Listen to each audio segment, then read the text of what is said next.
The Soca Champions. Boom 94. So Farman Happy and Marshall Montano, day one, 22 minutes past the 8 o'clock on the Soca Champions. Boom 94 joining us in studio, the Honorable Prime Minister of our Twin Island Republic of Trinidad and Tobago, Dr. Keith Rowley. You feeling cold? It's too cold? No, I got my winter clothes on. You gotta adjust the temperature if you want. All right, let's deal with. I'm okay. Let's deal with one of the hot topics. Decriminalization of marijuana. Is it coming to Trinidad and Tobago this year? Well, we gave the assurance that we will act upon it. I think tomorrow the public consultations start, and we are hoping to get to legislating something during the second quarter. Right. I'm happy that this conversation has come up, because in the context of decriminalization, we have to understand what that means. Right. We are not talking about legalizing it. We're talking about not making the use of small quantities a crime, largely because what has happened in treating with the use of cannabis is that it has made criminals of a lot of people and destroyed their lives without controlling the substance. Yeah. So decriminalization, we're hoping to move to controlling the substance and releasing that criminal yoke that has been put on all users. And a lot of people live a lie with this drug, in that some people are using it and getting away with it, and others are using it and having their lives destroyed. Okay. Our prison is now chock full of young people who, for some reason, either using it or running afoul of the law in the business of marijuana, either selling it, handling it, being caught near it, and that is not doing any good for anybody. Right. Especially when there are third parties.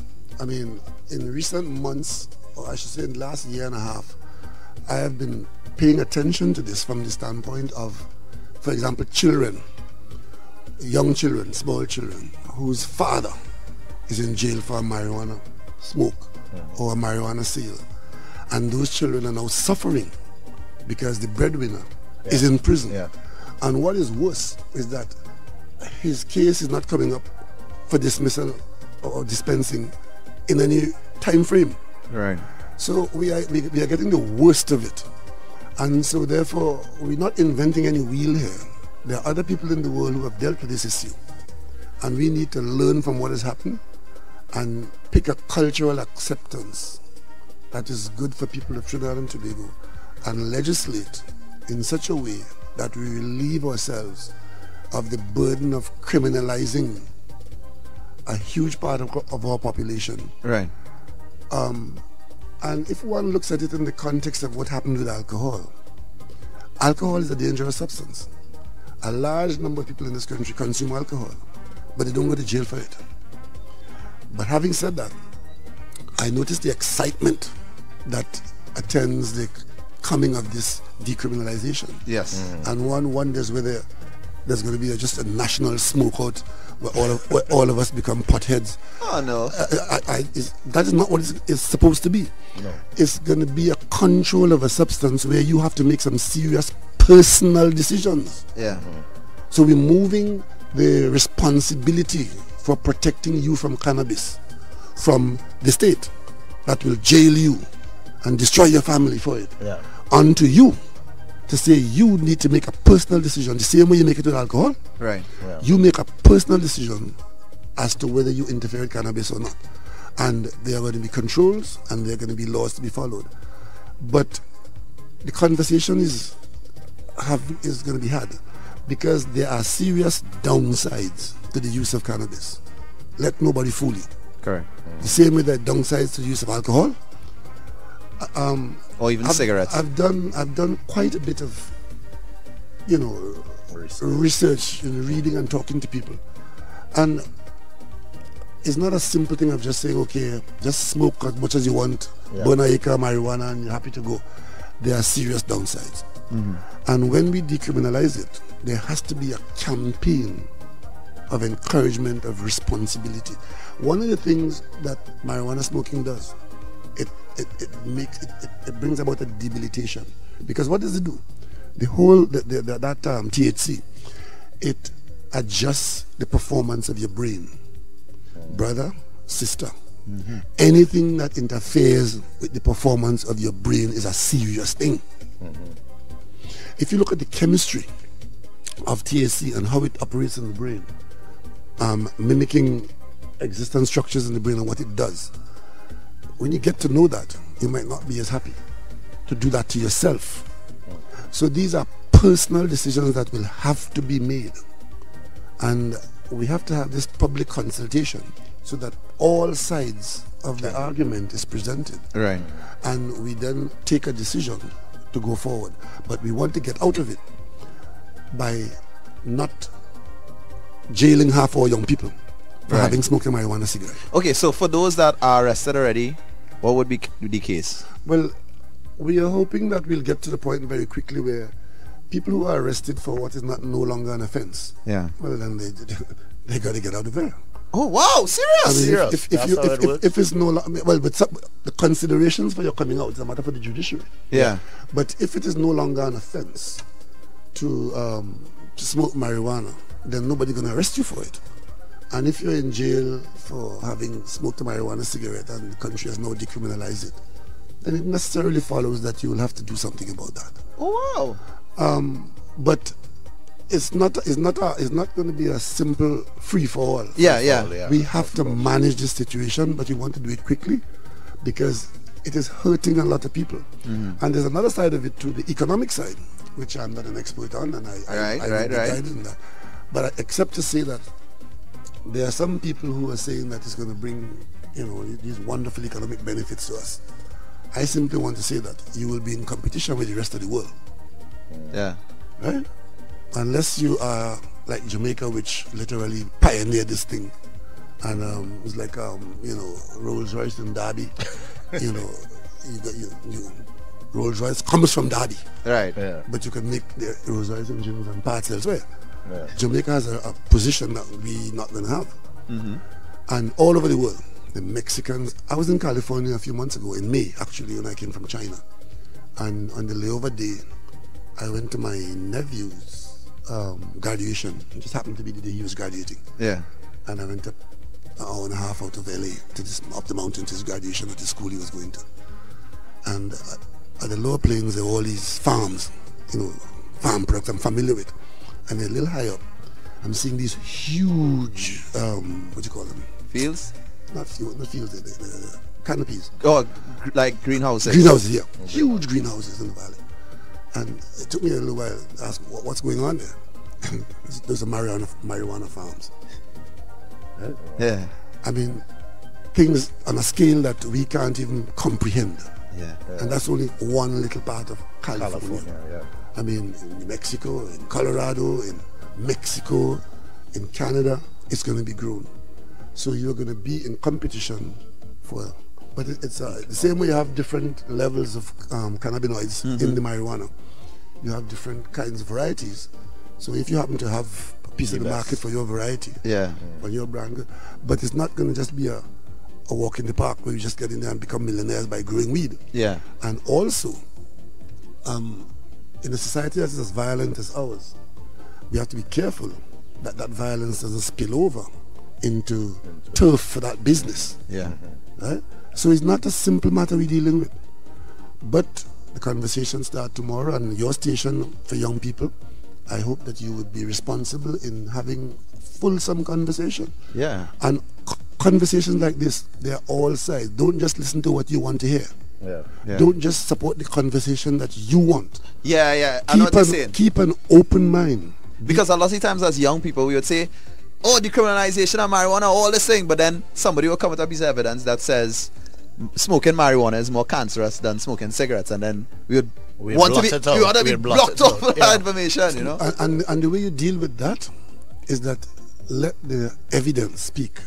Let the science speak. Yeah. Because in today's world, you can find information easily, right, on anything, right? And therefore, you have to keep an open mind to the information that is fed to you. Yeah. Because if you take the position that this is what I want, then you limit yourself to your own facts. Right? You know, you might be entitled to your own opinion. Yeah. But in matters of science, you are not entitled to your own facts. Ah. And if you make decisions based on what you want out of it, you could find yourself, you know, like in Trinidad and Tobago today, a lot of people drink alcohol. But there are also a lot of people who don't drink alcohol. And most people drink it in moderation. Yeah. So alcohol remains in the society. And there are those who are on one end saying, we shouldn't be here at all, you shouldn't touch it, you're going to hell, look what the Bible say. And there are those who say, I can't get enough. And especially when they get on the radio. Yeah. Right? Like So Akeem. you need to keep an open mind. And I would like to ask our young people at this time that the government is doing this, Yeah. which is trying to relieve us of the burden that some of our population is carrying. Right. And it's a burden sometimes that might be put on by peer pressure in the beginning. And there's also the science of, you know, migration from one drug to another. Yeah. So we might decriminalize marijuana here and people get into using marijuana, but we have to be careful that some people don't start saying, well, okay, marijuana is a soft stuff. It's, you know, the thrill of using something illegal is also there, Yeah. because we have other drugs that are illegal. And we have now, parents have to look after their children better. Teachers have to be there, friends have to be there. You know, social interactions among friends is where a lot of the initiation takes place. Yeah. But you see, but we also can't confuse legality with accessibility now. Because some people, although it's illegal, they have access to it. So either way, I would say the parents still need to be there and guide accordingly. Yeah. So some people would say the talk of decriminalizing marijuana is like a election type ploy. What do you have to say to that? Well, some people short circuit proper conversations by talking about elections. I mean, elections are very simple things, you know. All an election is the choosing of a manager. The country chooses its managers through an electoral process. And when the process is over, it's like a wedding and a living. You have a wedding day, and then you have to live after. Yeah. And that's why you got to be very careful. The same way you got to be careful, and let me be careful. Yeah? The same way you choose for the wedding, Yeah. Right. you also have to be cognizant of the living after. Elections, you know, oh, this is 2019. It's an election year, local election. And next year is the general election. So what do we do? For the 24 months that's involved in 2019 and 2020, we don't do anything. And whenever I hear people talking about for elections, it means that what is being done has the chance of finding favor Yeah. with the population. And some people are saying, well, that finding of favor is the purpose to get elected. That might be so, but that is the process. Yeah. What do we do? Have no election or don't do anything? So why are we wasting time? Yeah, yeah. Okay, decriminalization of marijuana. Dr. Rowley, I have to ask. People won't ask, but I am going to ask. You studied in Jamaica. Did you ever try marijuana? I just have to ask. No, sir. I have never used marijuana. Yeah. As a matter of fact, I grew up in a home. My father was a smoker, and none of us turned out to be. My father has 6 boys, and none of us smoked. And you know, telling you about peer pressure. When I went to Jamaica, on the way out of Piaco Airport, I bought a carton of cigarettes because I'm a man now, I'm leaving home and I'm going abroad. I arrived in Jamaica with a carton of cigarettes. And I spent the first week off campus and I was smoking. I had a roommate from St. Lucia. He was a smoker. And I had a carton of cigarettes and both of us were smoking. And one day, in the middle of the day, must have been about the second week, I just said to myself, what the hell are you doing? And I just turned around, I picked up this carton of cigarettes and I threw it across on his desk. Because he was a genuine smoker. And he smoked them out. He smoked them out. Yeah, and I never smoked after that. And that was but I was doing that because I thought it was something that you do at that age. And I felt, big turning up in campus with a carton of cigarette. Yeah. And I wasn't enjoying it. And I was studying. I had my book there. I had ashes falling on my page, and then I'm smelling of tobacco, and you don't like it. I didn't like it, and I wasn't doing it for any good reason. I was doing it just for an image. And fortunately, I was off campus, and there wasn't anybody there to encourage me to go on with it, and I just threw it away. And that was it. Yeah, and I never smoked marijuana. I grew up in Jamaica, where in my day you could get a basket of marijuana for $2. But these are personal decisions. I was saying a while ago. Yeah. We have to make personal decisions, because when we decriminalize marijuana, young people who may want to use it, bear in mind that there are certain jobs that you're going to shut yourself out of. Correct.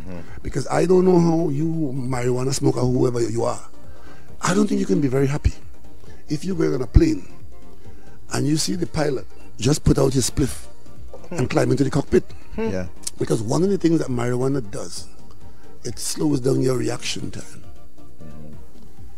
There's a lot of scientific data that shows that a lot of accidents on the roads of countries that have done the study, people got into accidents operating motor vehicles, operating equipment, because they have been affected by being slowed down by the use. So some jobs will want to know what your situation is. Right.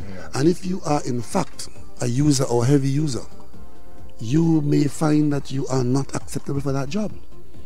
So these are decisions that you have to make. And the great thing is, we having the conversations, the consultations start from tomorrow. We're talking decriminalization of marijuana in Trinidad and Tobago.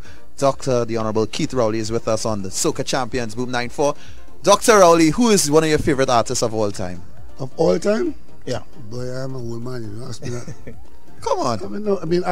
Which one? I'd easily say Sparrow. See? I grew up in Sparrow. Now you see, but I grew up on the best. No, I'm gonna play one for you. I grew up on Sparrow. I wanna play one for you. I grew up on Pele. I grew up on Muhammad Ali. Right? Oh, wow. Bob Marley. And Bob Marley. Bob Marley. When I was a student in Jamaica, on a Saturday night at the Students' Union, Bob Marley was a regular. And Peter Tush was a rhythm guitarist in Bob Marley's band. Yeah. So you don't know where I came from.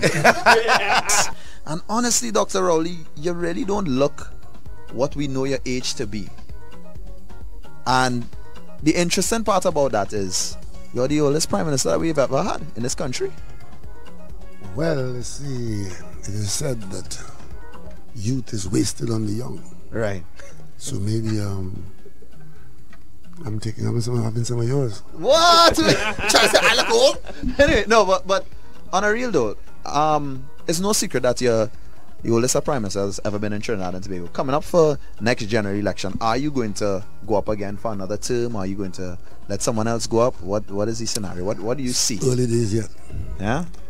Early days yet.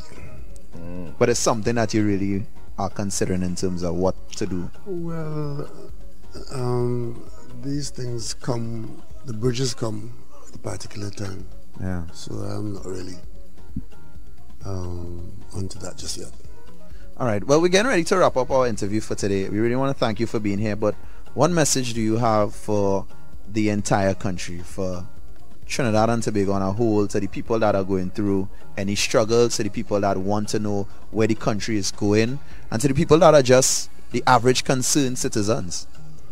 Well, the first thing that I would say is that you have to have some confidence in yourself and confidence in the country, that things, difficult as they might be, in whatever area of difficulty, that there are fixes that are possible, and that you, at the personal level, and those with responsibility for fixing those things, are working towards that fix, and that should give you a better than even chance of working out of it. And the country's situation is on the improve. Countries go through ups and downs, one kind or another. And don't beat up on yourself if things are down at this particular time for you personally or for the country as a community. Be positive that we could work ourselves out of this situation. Sometimes, or most times, the fixes are not painless sometimes not visible as you would like them to be, because sometimes we are working on an equation, but the answer is not visible until you work it out. Yeah. But we cannot take the position that we will remain in the same place, because what the same place is not working for enough people. We more than ever have to be cognizant of the next generation.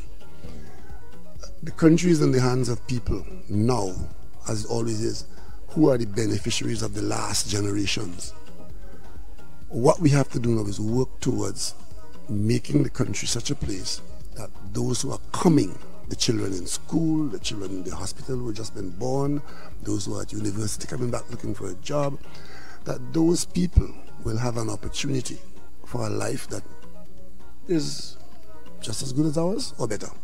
Because the way we will judge ourselves to see whether we are successful is whether the next generation is doing better than this one, whether I have done better than my father, right? And if we work with those yardsticks and also appreciate that our country has a lot of positives, a lot of potential, a lot of resources, not the least of which is our people. We are a very resourceful people. When we go to other people's countries, we are great contributors there. You go to England, you go to America, people will tell you that Trinidadians who they hire are great workers, great people. Let us bring that to bear on Trinidad and Tobago. And I'm confident that if we take that kind of approach, that we will be able to work ourselves out of any challenges, out of any difficulties, and keep improving our circumstance. But it calls for effort, it calls for understanding, it calls for patience, and it calls for a certain amount of honesty. My problem right now is that too many people in this country see government as the be-all and end-all for what has to happen in the country, what is happening in the country, what you have to get. The government has a major role to play, but there needs to be a greater component of individual responsibility and contribution than, I mean, we're paying a lot of money in the education system to educate the population. It's a huge chunk of the budget. But I don't think I'll be fooling you or surprising you by telling you that we're spending all this money on education in this country, but we are not educating our young people commensurate with our output. Yeah. We're getting certification and not education. So these are major problems that require serious national conversation. And if we just get mixed up with the fake news, instant mischief, and what is worse, if the band is led by the musician who can't play a note, then we're in trouble. And what the technology allows today is for all kinds of distractions to get in the way of serious business. Some people say that maybe I'm too serious or the government is too serious, but there are serious issues that require serious attention. Yeah. And that serious attention needs to be predicated on serious conversations. And if you don't pay attention to serious conversation, and when decisions are made, you don't know, and you say, well, I don't know, but, and I don't know, so it can't happen. I mean, we're finding ourselves in that situation.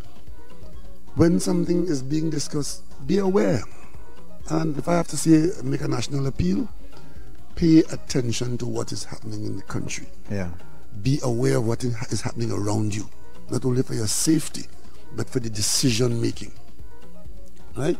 Because decision making happens all the time and it's impacting on your life. And you see this thing about, not me and politics, I don't get involved in politics. Your life is politics. Your life is affected by politics. Everything that happens to you, there's a political dimension to it. And what is worse, somebody else is making that decision. So if you don't pay attention, you're giving other people a blank check to spend for you.